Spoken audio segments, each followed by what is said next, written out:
This episode of Capes and Lunatics is brought to you by Tweaked Audio. Get awesome headphones, go to tweakedaudio.com and use the coupon code Southgate to get 30% off, free shipping, and a lifetime warranty. Or you can get there through the link on our website, southgatemediagroup.com. Recording has started. Hello and welcome once again to Super Connectivity. I'm your host, Charlie the Professor Esser, and with me, as always, is the blue-eyed bomber from the Burg of Pitts, Phil Perich. And today, only very special guest star, Daniel Kibblesmith. Yay! Yeah. I don't have a nickname to give myself. I didn't prepare. I didn't prepare like a wrestling style entry middle name. That's okay. Write in, people. Give them one. Yes. So welcome, Daniel Kibblesmith. Right now, the amazing author of Loki, also a staff writer on the late night show with Stephen Colbert. Correct. And also the author of Princess Dinosaur and Santa's Husband. That's right. Yeah, those are our picture books as well. So people who like the comics might like those too. Illustrated by my good friend Ashley Quatch, who has also done some very cool comics. Very cool. I will be honest. The only of those works that I have read, but I have loved, is Loki. Well, thanks very much. I really appreciate it. Yeah, that's my first Marvel ongoing. I'm completely obsessed with it right now. Just anything that happens to me, anything I get excited about. I said, okay, like 7 paperbacks from now, that could be a Loki story. So, yeah, I'm elbow deep in Asgard. Well, I mean, that is great. There's so many interesting things, especially with a lot of the things going on in Marvel right now. The whole House of Ideas premise and the universe of ideas that is created, and the stories that each book, each hero creates, and Loki now becoming the hero of his own story.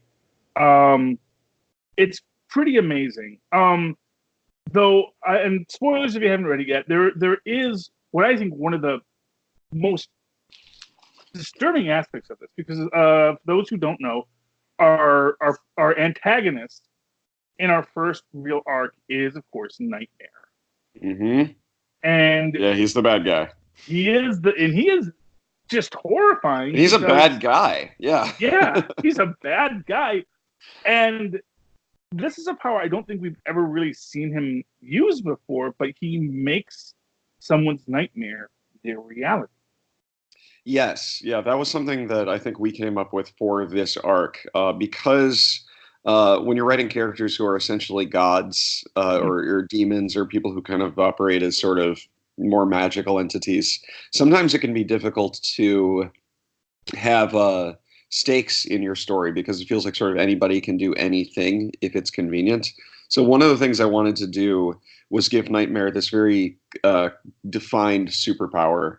When he's on the terrestrial plane, he is able to make people's nightmares come true effectively. Like, he can alter reality as long as it's anchored in somebody's worst nightmare. And that's what our first Loki story is about, is what is Loki's worst nightmare, and what happens when Nightmare finally grabs him and makes it happen. And along those lines, first off, I do want to know, and I do apologize, I'm forgetting the names of the characters, but the woman who we see in essentially our side quest, who, spoilers again, does not have the nightmare undone. It's not fixed by the end. Are we going to see her? No, not strictly, no. Sorry, your question was, are we going to see her again? Are we going to see her again? Are we going to see what happens with their story? So I think if you read, so our first story is 4 issues, and then the upcoming number 5 is going to be kind of a palate cleanser, because the other thing that's going on with Loki right now is that he made a bargain with the House of Ideas, with these new characters who claim to be the children of eternity. I'll find out if that's actually true at some point, I imagine. And they have given Loki this new status quo where he's also sort of time is affecting him differently. His past is sort of being expanded like an accordion while he's in the present. He's getting all of these new stories. So Loki can sort of, not necessarily by choice, skip around in time now. The fact that that's happening simultaneously means that every once in a while we get to do these flashback stories, and our number 5 is going to be an Old West team up with Wolverine. But the first 4 are our first arc, and that ends with this poor woman, this lady Megan, who gets used by Nightmare and kind of caught in their godly crossfire. Her problem doesn't get magically fixed. Loki does, these are all spoilers, obviously. Loki does accidentally offer a heroic solution, but it's not like somebody waves a magic wand and everything goes back to normal. Nightmare did real damage in our world, and I think that's interesting and important, and from a writing perspective, fun to have your villain actually do damage to humans. And that was another thing that was important to me about doing this story, this side quest, as you called it, is that it's not an end of the world stakes, it's emotional stakes. So what I'm hoping is that it's a little story about how if gods were real, they could really ruin your life anytime for no reason. And when you read mythology, that's like what most of it is a god shows up and it just jacks your life, kind of just because they feel like it. So our first Loki arc has a subplot that is essentially that. So would you say that's like the overarching theme of the series? It's just like Loki, his road to redemption, but also just coming to realize that, I probably have hurt a lot of people with magic over the years and all these other magic users, Yeah, I think definitely. I think one of the themes that we're doing, and one of the themes that is really sort of intuitive to Loki, is actions have consequences. So usually they're consequences that he plans. Sometimes there are consequences that he does not plan, and sometimes he doesn't know himself, or he's lying to the reader. I don't think, if things go well, I don't think he always reveals whether or not he planned for them to go well. I think sometimes he just takes credit. And if there's room for like another mini series or something, I would love like a Loki Tony Stark road trip. Oh God, that's a great idea. Yeah, I had a lot of fun. We decided really early on that because it was a new series, I'm a big Marvel nerd, obviously. So in my mind, it was like, oh, this is a new series, so issue 2 has to be like a famous guest star on the cover. I think about like Amazing Spider-Man #1 is the iconic web swinging cover. But then when Spider-Man gets his own series, he's hanging out with Fantastic Four immediately because it's all it's like wrestling. Like they have to put this new guy over. So we decided really early, like, it'd be really great is if we just embrace that tradition, and issue 2 is immediately the most successful character from the MCU, right on the cover of our new Loki book. But it made a lot of sense from a storytelling perspective because Thor is in our first issue, and Iron Man is a founding Avenger as well, and has so much baggage with Loki. So we thought, as we kind of mapped out what the first arc was going to be, we thought Thor obviously would be a part of it, and Iron Man, if you were doing more stuff on Earth, which is ultimately what I like about this new Loki series, is that it's Loki kind of hanging out in the Marvel universe. Iron Man would be the most logical person for him to go bother if he's like, so hey, how do I do this hero stuff? Put me on the Avengers, I'm ready. So I believe it's pronounced Fruity, correct? I say Frosty, but I have never corrected anyone on any of these pronunciations because I think it's written down, so I leave it open to the reader. Well, I don't know how to pronounce umlaut, so I could be completely wrong. Yes, I can even pronounce umlaut. I say Frosty, and I say Durf for the little guy. Frosty. Okay, well we will keep with that tradition because you are the writer and you're the boss of that. Sure. So I have to ask on Frosty, is he going to be turning evil? And maybe that's too much of a spoiler, but let's just say this. Okay, so let's get back because that's too much of a spoiler to give. You don't want to say Sure. Power corrupts. Yeah, but Frosty seems like this character. He seems to have this. In the little we've seen, he's had a really interesting evolution. He's so kind of darkly pragmatic and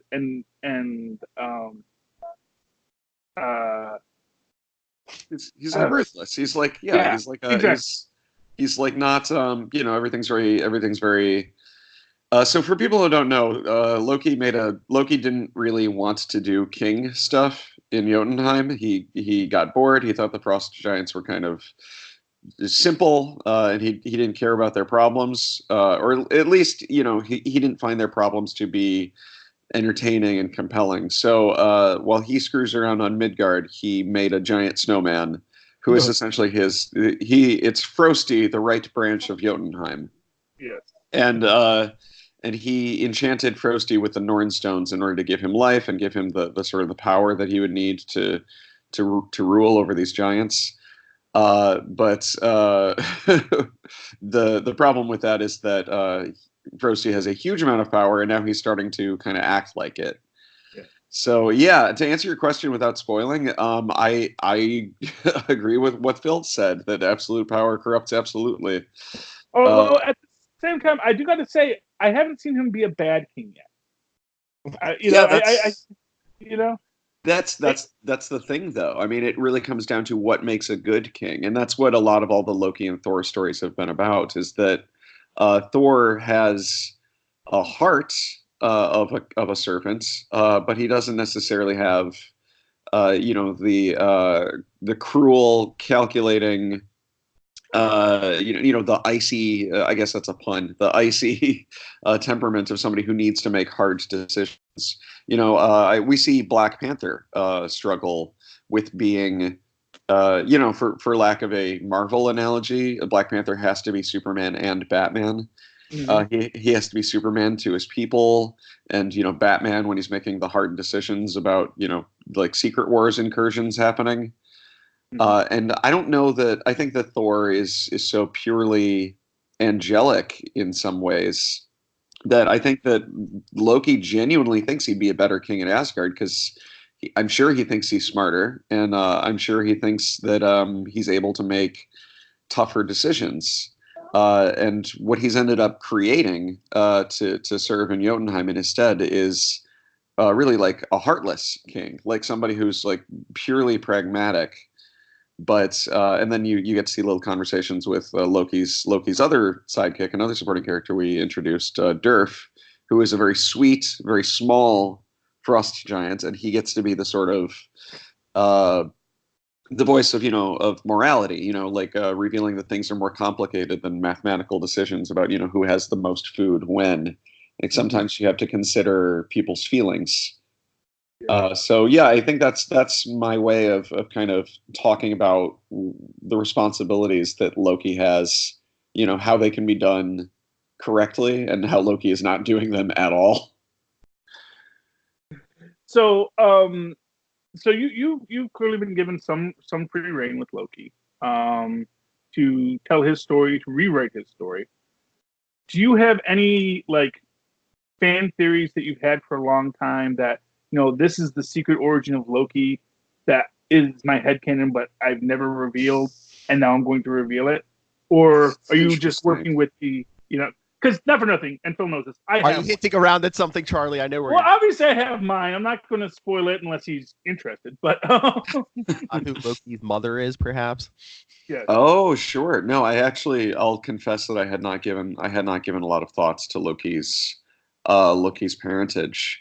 I was such a big fan of all of the Loki as protagonist comics that had been made thus far.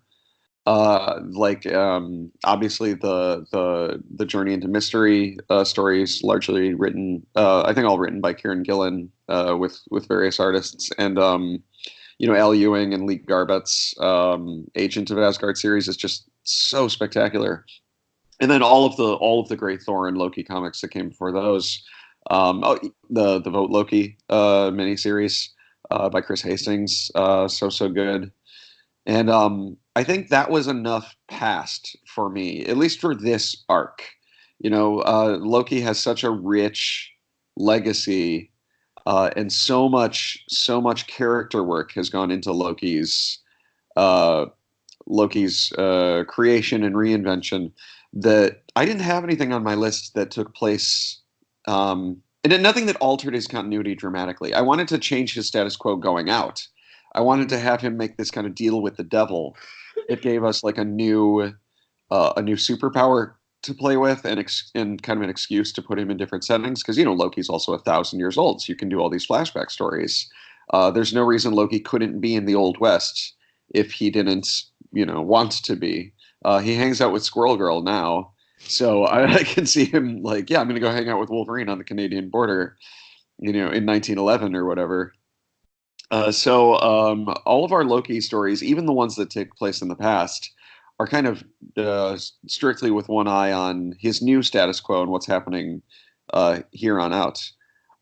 There's definitely stuff in his past that I would love to play with. I love the crazy time travel story where he tells his baby self to act sad when Lofe is killed, so that Odin will adopt him. Like we've read a lot of stories that kind of rejigger his past, and he's always like the perpetual manipulator. He goes to talk to young Thor and sets things up, so he can make the truth sword, like or young Odin. Yeah, I mean, there's everything's on the table with Loki, I guess, is what I'm circling. Like everything is an option because he's a mythic character, with a lot of, we're literally rewriting his story. Our comic is about the books of Loki and how they're about to get more pages in them. So I don't have any head canon about his past that I was going to reveal that would like change the character dramatically in that sort of like traditional comic book continuity way. I just wanted to have him have more adventures that take place in the past. Okay, well that's fine too. Yeah, I hope so. I think it's gonna be good. Yeah, well, like I said, we're very excited about it. We really are enjoying this book greatly. And like I said, what you put on the table is just really fascinating. Now, when you decided to make Nightmare the antagonist of the book, I'm just curious because it just strikes me, maybe it's just the books I read, that it seems like Marvel's having a lot of its mystical heavy hitters show up a lot. I mean, Mephisto. I mean, he was in the Champions. He just showed up in Superior Spider-Man. Yeah. And he seems to have been making his rounds a lot lately. I'm just wondering if there. I wonder when stuff like that happens, if you get like a word from Marvel saying, "Oh, by the way, if anyone is interested, use our mystical bad guys right now because we're kind of going to be looking in that direction." Something big's coming. Use Nightmare. Yeah. Sure. I mean, not in my case. I have to imagine that probably happens, and I bet it. If I had to guess, just as a writer, I think it kind of comes from both sides because, Winter Soldier isn't a thing until he's a thing. You know what I mean? Like that was purely created on the comics side. There was no sort of like, we're going to have a Captain America 2 down the road, so let's make Winter Soldier into this incredibly compelling character. So I think I'm sure it works from both directions, but I mean, I'm totally, on the comic book side, I'm totally disconnected from any of the movie stuff. So I've never gotten any like memo that says like, hey, Nightmare is going to be the bad guy in Doctor Strange 2, or like Mephisto is going to be the overarching heavy for the next Avengers phase or anything like that. I wish I did, because that'd be cool to know that stuff. But we picked Nightmare. We actually picked Nightmare because Mephisto had been popping up so many places. I originally thought like, oh, we'll use Mephisto. That's like that's one of Loki's biggest villains, slash friends. And I talked to our editors. I talked to Will Moss and Sarah Brunstad, and because Mephisto had been popping up so much, and because we also knew that we really wanted Loki to kick the bad guy's ass in the first arc, we were like, this is Loki as a superhero, so he's really got to kick the bad guy's ass. And we agreed that Mephisto is kind of too powerful a character to tell the story that we ended up telling with Nightmare. And I think if you read our whole first arc, Nightmare does not always have especially high status. Like there are things that happen to Nightmare in our story where it would be out of character for those things to happen to Mephisto. So we just needed somebody who was like a little less of a Thanos, like a little less of a universe beater. Somebody who would be like a really good match for Loki without being so powerful that our story would not have stakes anymore because you were essentially fighting the devil. Yeah. So I mean, I would love to incorporate Mephisto soon, but I think the lesson that we all learned trying the first time was that he's a overarching threat. He's a looming, constant threat, like a force of nature. And does Nightmare work better with like some of these more morally ambiguous characters like Loki? And there's even like a Deadpool annual not too long ago, because it's like you really can't like corrupt Steve Rogers or something. But if you throw Loki or a Deadpool, there's like, oh, what's gonna it's gonna happen? Yeah. Here. Shout outs to that Nightmare annual, that Deadpool Nightmare annual. That's by my friend Dana Schwartz. Oh, that was so good. It's great. It's really, really great. It's her first Marvel book, but I'm a really big fan of her writing, and I love that they're finding these creators from places like books and novels and internet writing and stuff. Because that's how I got started. I was a fan of Marvel Comics my entire life. But it took a really long time to break into comics, and I think part of the way that I got discovered was just putting a lot of work on the internet, and I think you're getting really cool takes on characters who have been thought about, picked over in the brains of all these people for a really long time who have been outside of Marvel until recently. But as for Nightmare, I mean, I think like any character, it depends on the story. Like that's the other great thing about the Marvel universe is just you can bounce anybody off anybody. It's like I was saying about Loki hanging out with Squirrel Girl. Like that's part of the appeal of the character for me. Is I always think of him as the Marvel universe is like he's like a bad roommate or an ex-boyfriend. He's just like around. So if you're doing a Thanos story, Loki can show up and kind of screw everybody over. But if you're doing a Ms. Marvel story, Loki can show up and screw everybody over. Whatever tier of the Marvel universe you're working on, it would not be inconceivable. I would love to do something with Loki and Moon Knight because Moon Knight talks to gods. And it would not be out of character for Loki to be there. Whereas, for Daredevil to hang out with Thanos, you'd have to think of like a pretty good reason. Mm-hmm. But for Daredevil to hang out with Loki, I think the reason is just like, hey, it's me, Loki. I'm around. So I have to, because you say you are a big Marvel fan from way back, and the question that always comes up whenever we talk to a writer is like, and I wonder if maybe you got your choice at first out of the bat, which is like, what's the Marvel character that you most wanted to write? Did you just luck into getting the one you wanted right off the bat, or is there actually no man? I've got this Spider-Man story you're not going to believe. You probably have like a list of like 20 characters you want to work on, right? I think like most people, yes, I literally have a list. It is a physical list that exists in the world. It is written on paper. I didn't know there was going to be a Loki series, so I love the character.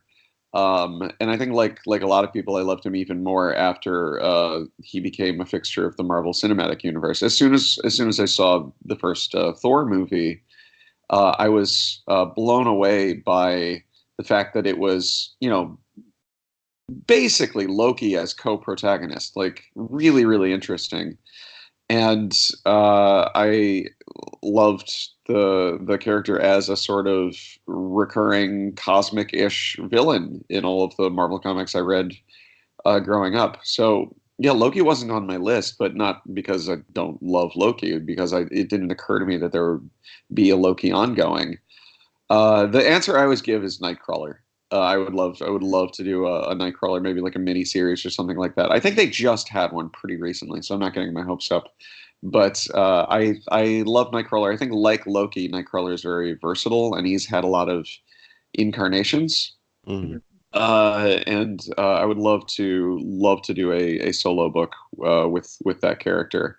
I love everything that's happening in the X-Men universe right now. Yeah. The entire tidal wave of incredible X-Men comics that is upon us. And I think Nightcrawler just continues to be incredibly compelling in them. Definitely my first and favorite Marvel character, always. Well, there you go. And I think does it help with a Loki series? Like with if you were writing another character and you brought in like guest stars, it would be like, oh, they're trying to do this, they're trying to do that. But it's like I think Loki probably more than anyone probably works best bouncing off other well-known Marvel characters, especially since he's been around since Avengers 1, like some of those first Thor stories. Yeah. Yeah, I think so. I mean, that's what I like. At least as a writer, that's what I like doing because he's very sassy. Oh So yeah. I like to have him. I like to have him in dialogue. I like to have him in dialogue with characters that are familiar to the audience because part of the fun of Marvel comics, especially, has always been what if blank met blank. Oh yeah. You know, what if blank fought blank.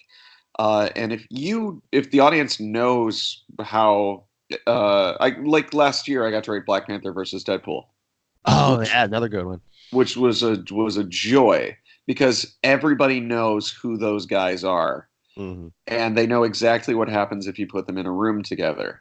So, I knew what was going to happen if you put them in a room together. I know what their personalities are like and how they will clash. So, yeah, for me, I want to keep doing. I want to keep doing Loki stories that are informed by the Marvel universe, as much or more than just Asgard, because I know how Loki will react to meeting Iron Man when it happens, or Loki pretending to be a hero going to visit Iron Man. I know how that plays out, and I think that when you're writing characters that people already have emotional relationships with, what you want to do is satisfy that that headcanon, like we were talking about earlier. You want to satisfy that headcanon, but in a surprising and interesting way. So I think getting to be like you doing like a I don't want to give away an idea that I might actually do. Doing a doing a team up with Loki and another character in another setting, like the Western that we're doing. For me, it's as simple as what if Loki hung out with young Wolverine in the Old West. I think we all have something of an idea of how that would go because we know their personalities. Let's do it. Let's watch it unfold.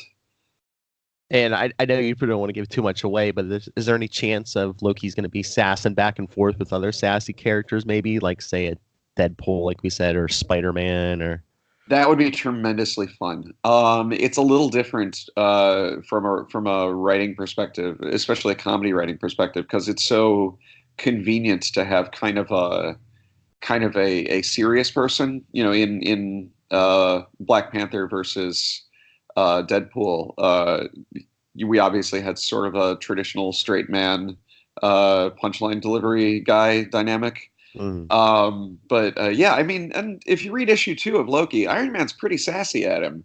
yeah. We definitely have an Iron Man that's informed by Robert Downey Jr.'s performance as much as the comic books. So yeah, I would love to do a Loki Spider-Man story. I think Loki meeting, not meeting, but hanging out with Deadpool would be a very logical choice because Deadpool is also an agent of chaos, and Loki now ostensibly has much of responsibility. So I think that would reveal new things about Loki's character. Yeah, I think there's kind of no bad combination, is what we're learning. Putting Loki on like the crazy Infinity Warps team with Emma Frost and Kang, like he's a really good ever shifting jigsaw puzzle piece. Mm-hmm. That if you're doing an ensemble story and you're not sure who you need, consider Loki. He reinvents himself for the situation. That's his whole deal. Oh yeah, there was that Doctor Strange storyline where he was Sorcerer Supreme for like a couple months there. Yeah, it's great. It's really, really good, and you get why he would do that. Oh, It does not seem out of character. He just goes with everything. He's like French fries. Yeah, yeah, the French fries of the Marvel Universe. And like French fries, he might kill you. Yes. oh, you want to play him off as straight man? What about Doctor Doom? Oh yeah, I mean one of my favorite comic book stories of all time, full stop, is the 2 issues of Agents of Asgard where it's during the Axis inversion where the hate wave is changing the planet and Loki goes to Latveria and Doctor Doom traps him in a box. And it's great. It's like watching a play. It's a really incredible couple of issues. So I don't want to bring the room down too much, but it's like right. Well, no, we're right. No, the Challenger. Let's talk about it. Okay. Yeah. No, not that. But like just writing for like I'm sure topical stuff for Stephen Colbert and stuff. It's just like, do you ever get inspiration from like real, especially these days, real world events for like comics or books or anything? That's a really interesting question. The short answer, I think, is that everything that I read in the news informs my emotional state. I don't know if I've ever done like a kind of a Law and Order torn from the headlines thing, where like over the years we've had. I'll keep this apolitical. We've had some presidents, and some of those presidents have informed things that happen in the Marvel universe. You'll notice that there are sort of and not just the Marvel universe, comic books, superhero comic books that have to be a little more commercially minded and maybe tell their stories using allegories. And there have been big events that seem to be shaped like by what the national mindset is, and I think that's really smart and kind of necessary. And it all goes back to Captain America punching Hitler on the first cover. We weren't in World War II when that happened. Captain America was. Comic books were ready to kick Hitler's ass before a lot of America was. So I've never done anything that is like analogous to something that's really happening in the news. Part of it is just that I talk about it in a more direct way in my day job. Part of it is that it's not the kind of story that I wanted to tell with this first Loki arc. I wanted to do something that was like a lot smaller and kind of more human and neighborhoody. But everything that I do read obviously affects my themes and what I'm obsessed with as a writer. So if I'm feeling bad and I need to process something, I'm sure that it comes out in ways I probably don't even realize. Yeah, I just didn't know if you took stuff, if it's just like, oh, I just take it to an unbelievable level. It's like, oh, just warlord wherever is doing something. What if you take this to a cosmic level, or Yeah. I haven't so far, but there's such a rich tradition of doing that. Vote Loki. Like there was a Loki story where he was literally running for president during a presidential election. That's a really good example of just synthesizing the national mood in this really like kind of direct and obvious way. And I think the audience likes that. I think it's like, here's a comic, but Lex Luthor became president for a while. Like here's a comic about what's going on in the world and how we feel about it. So I don't know. Maybe it's just because I have a job where I write explicitly about what's happening in the news, that this is more of a different, maybe it's more of an escape for me. You keep your separate. So far I have. I mean, I think I'm an inherently political person, and I'm not going to say like I don't write political comics. I want the option of doing that in the future. But so far what I've written has sort of been more about personalities. Like, I tend to think in these very sort of smaller human themes. Like, my first Marvel project was a Lockjaw miniseries, And if you ask me Oh, what Lockjaw is about, I'd say it's about a guy who's going through a breakup and gets a dog. And if you read it, it's about, a giant inhuman dog who lives on the moon, teleporting throughout the universe, fighting a nihilist, going, teaming up with Spider-Ham. Like it's got all this insane stuff in it. But like at its heart, it's sort of just about a D-Man is the human co-protagonist because Lockjaw doesn't talk, so it was very useful to have a sidekick. If you step back from the action, Lockjaw is about a guy who's going through a breakup and gets a dog. And I sort of approach, Black Panther versus Deadpool and Loki. Like I've so far in the Marvel universe, I've sort of approached everything in the same way. Like Loki to me is about a guy who gets his dream job and then decides he doesn't actually want it. And how does that make him feel? Like what is the guilt and the regrets associated with that? What is the sort of like, what does that make you confront about yourself when you spend all this time trying to get the thing and then you get the version of the thing and it still doesn't make you happy? So that's sort of the emotional seed that I try to have at the core of the stuff that I do, is at least like the longer form stuff that I do. But so far that seed has never been like, what happens when you no longer recognize your country? Like I've never told like a story like that of that scale. It's usually about like one or two people and the feelings that they're having. And then that is the thing that you extrapolate into like this big cosmic, teleporting dog adventure.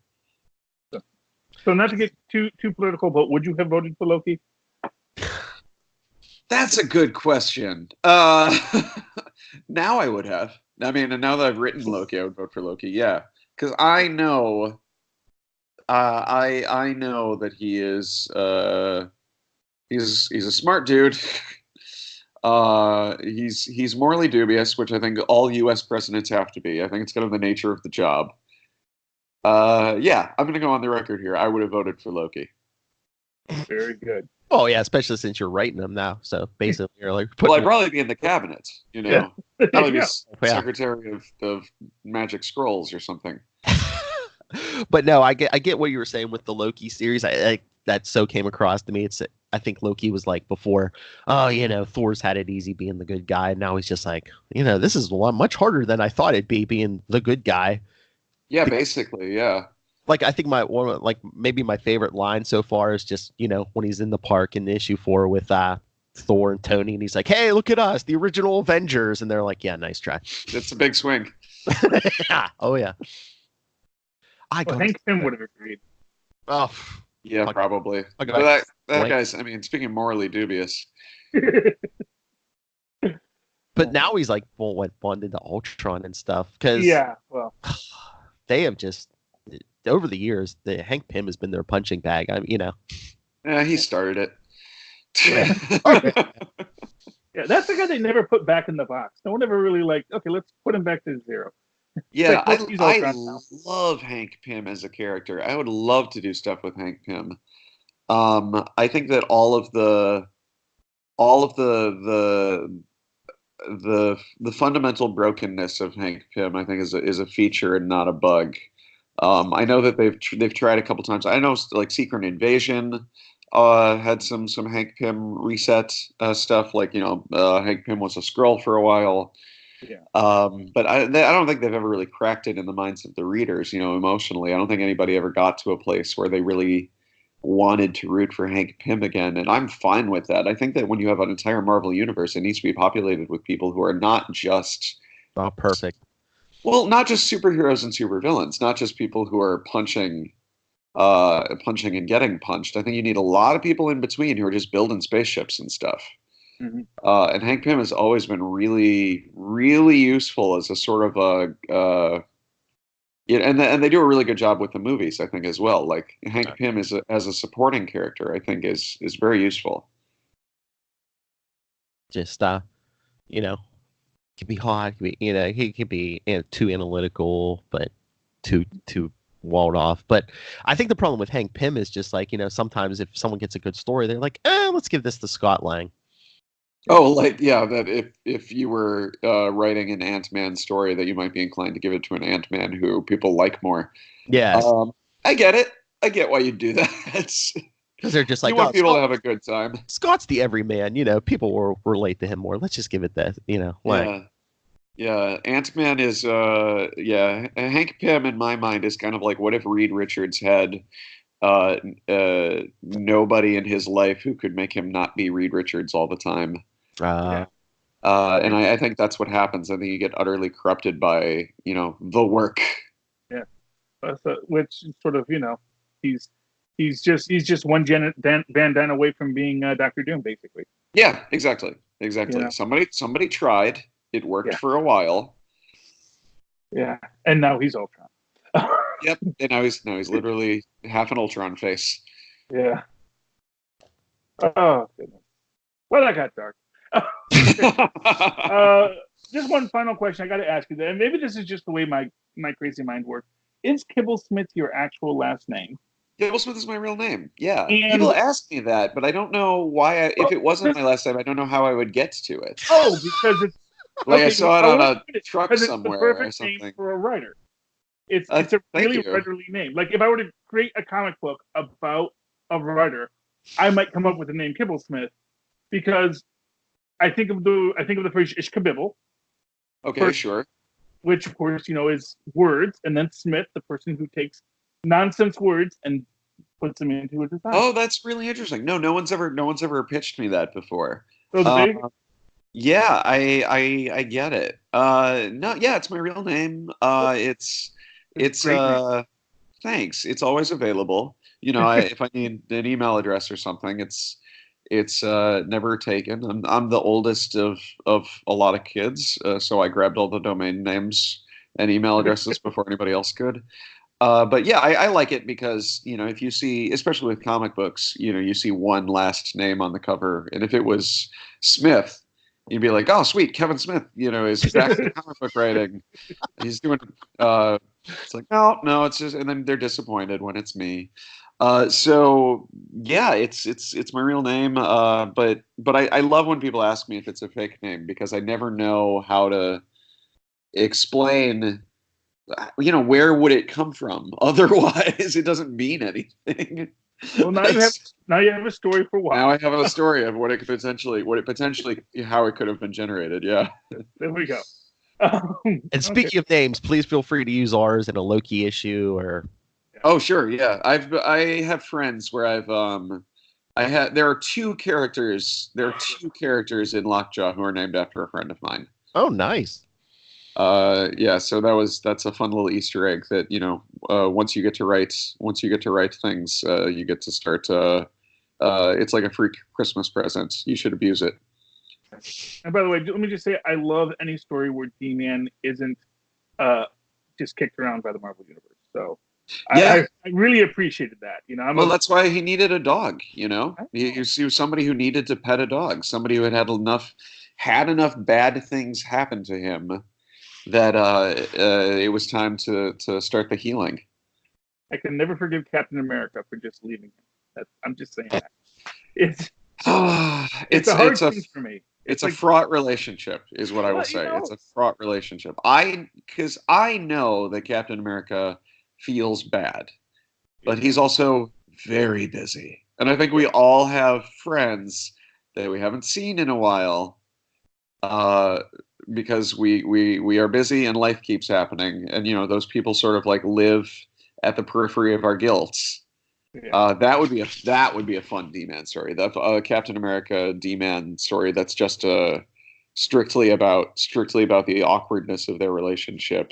Yeah, there we go. Make it happen, Marvel. Yeah, I'm available. They know how to find me. Oh yeah. Okay. You are a friend of the show now, Daniel Kibblesmith. So anytime you promote a comic book or a book, let me know. I can even just throw it up on our social media. So thank you kindly. I really appreciate it. Yeah, I hope I have a bunch more Lokis, a bunch more other stuff to keep coming back and plugging. That would be great. Anything else you want to plug while you're here? Yeah, I mean everything. You can find me. You can find me on the internet at Kibblesmith or at kibblesmith.com. I am a writer for the Late Show with Stephen Colbert, which is on CBS, 11:35 Eastern Time. I guess soon that'll be Eastern Daylight Time as of this One, recording. Yes. Yeah, and I have, as you guys mentioned, a children's book coming out next year with illustrator Ashley Quach called Princess Dinosaur. I almost said the other one, our previous one, Santa's Husband, which is exactly what it sounds like. It's a very cute illustrated Christmas book for kids and families and couples uh, who maybe are looking for alternative Christmas pop culture. Might feel a little underrepresented in holiday specials. Yeah, I'm gonna have to check that. I have a 6-year-old. I might have to check that out. Oh, that would be great. Yeah. It's really sweet and ready. It's where I live. I'm in New York, and it is already really cold. So it's the Christmas season as far as I'm concerned. Charlie's New Jersey. I'm Pennsylvania. Yeah. Yes, you guys get it. And then Loki is on sale now. I believe number 5 comes out on November 20th, and it is a Old West team up with young Wolverine. It is the first time Loki meets Wolverine. Oh, nice. chronologically. Yeah, chronologically. So, as I've been saying on Twitter, hashtag Loki is a cowboy now. Yes. Talk about the straight man, Wolverine. Jeez. Yeah. Okay. Yeah, he's serious, but it's young Wolverine, so he doesn't know what to make of this guy. It's really fun. But he's still like young and idealistic. He's not all embittered yet. He's pretty grizzled right out of the gate. Oh, but, but there's a sort of like a boyish sort of, you see him figuring out who he's going to be, what it means to be this kind of unkillable monster and wanting to do the right thing, which I think is another thing that Loki can relate to, and one of the reasons that I think team ups between those two characters are so compelling. Your lethal weapon combination there. Yeah, basically. All right. Well, again, thank you so much for taking time to talk to us on a Saturday morning here. Thank you for having me. This was great. Again, if you want to ever promote anything, get a hold of me. We'll make it happen. Look, I'm like Loki. I'm around. I just pop up. And remember, you're free to use our names. Yes, yeah, it's on the list. Charlie and okay, and think about who Loki's mom was. Got it. Also on the list. Yet to be revealed. It is. Okay. All right, so go finish your coffee, sir. Thank you kindly. Thank you so much. Yeah. See you then. Bye. All right. Bye. Thank you. I love it. I love it. It's great. I just wanted to plant a seed. Didn't give him the secret. I'll let him discover that for himself. See if he can get to there himself.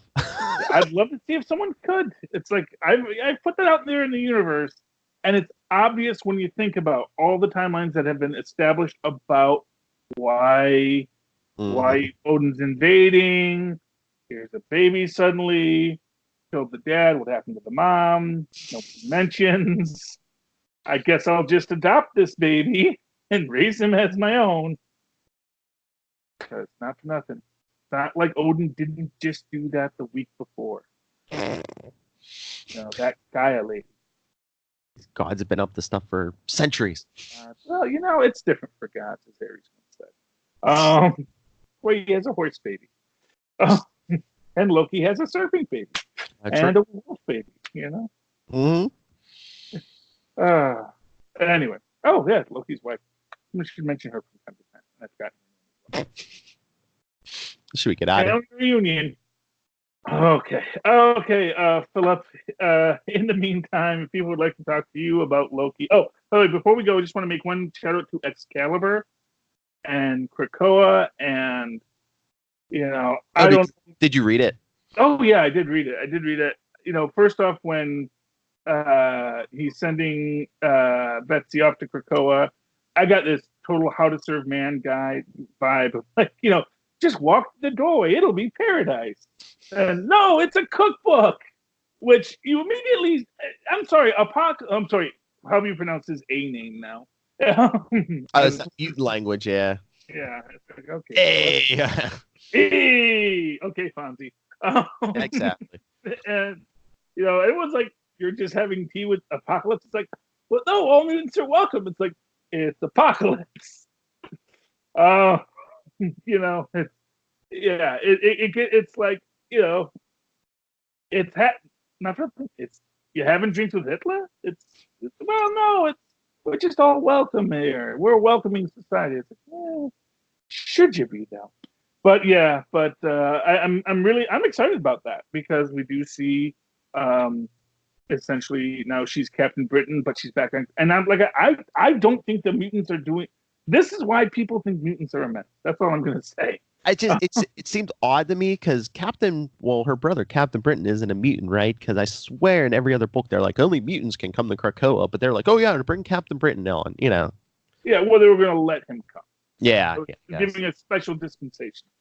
I guess. And that's literally what they said. That normally he couldn't because they let humans come onto the island as guests. So you can come to the island, you're just not welcome on the island.